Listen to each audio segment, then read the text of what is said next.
जिस ननद को अपनी भाभी से जलन थी, उसी भाभी ने उसकी जान बचाई, लेकिन फिर जो हुआ वो किसी ने नहीं सोचा।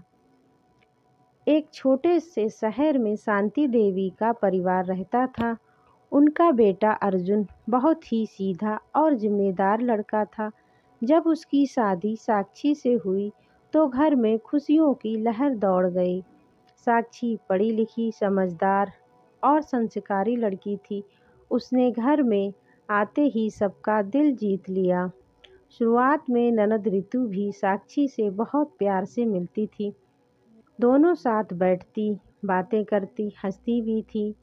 लेकिन धीरे धीरे सब बदलने लगा।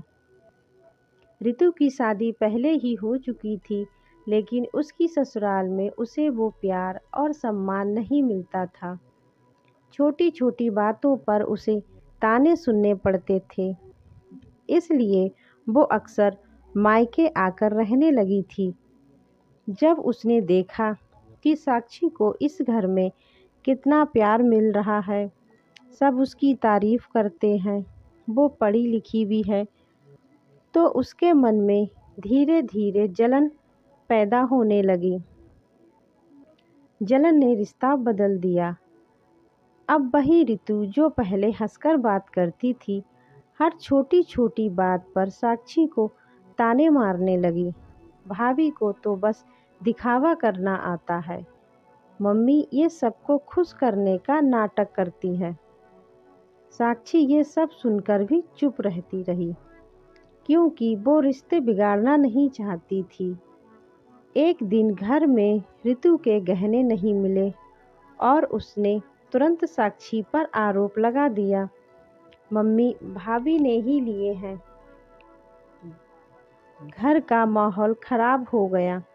सबने साक्षी पर शक किया, लेकिन कुछ समय बाद गहने ऋतु के ही कमरे में मिल गए।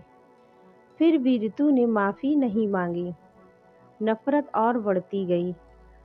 अब ऋतु हर मौके पर साक्षी को नीचा दिखाने लगी, कभी रिश्तेदारों के सामने तो कभी घर वालों के सामने। यहाँ तक कि एक दिन उसने सबके सामने कह दिया, भाभी मुझे जानबूझकर बदनाम करती हैं। अब सास भी साक्षी से नाराज रहने लगी। घर का माहौल पूरी तरह बदल गया। एक दिन अचानक ऋतु की तबीयत बहुत खराब हो गई। उसे तुरंत अस्पताल ले जाया गया। डॉक्टर ने कहा, तुरंत ऑपरेशन करना पड़ेगा, खून की ज़रूरत है।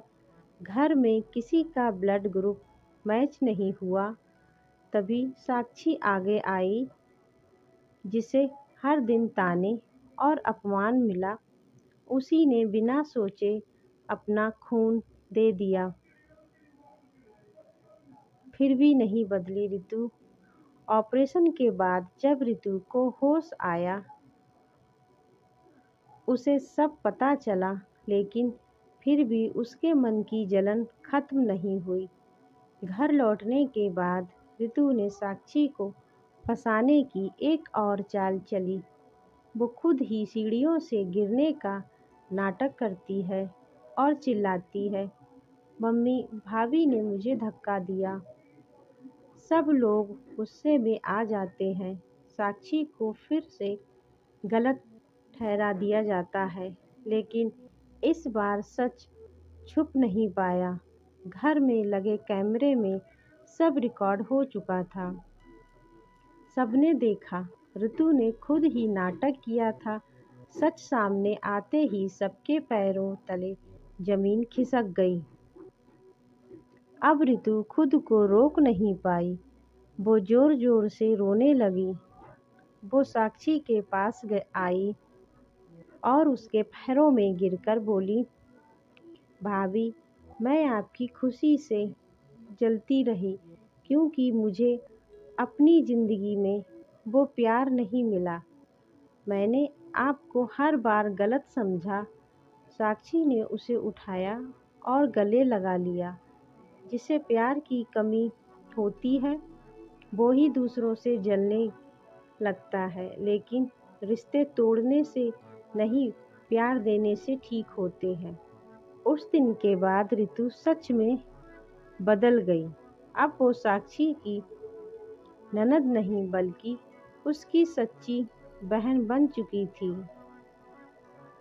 जलन इंसान को गलत बना देती है, लेकिन सच्चा प्यार उसे फिर सही रास्ते पर ला सकता है।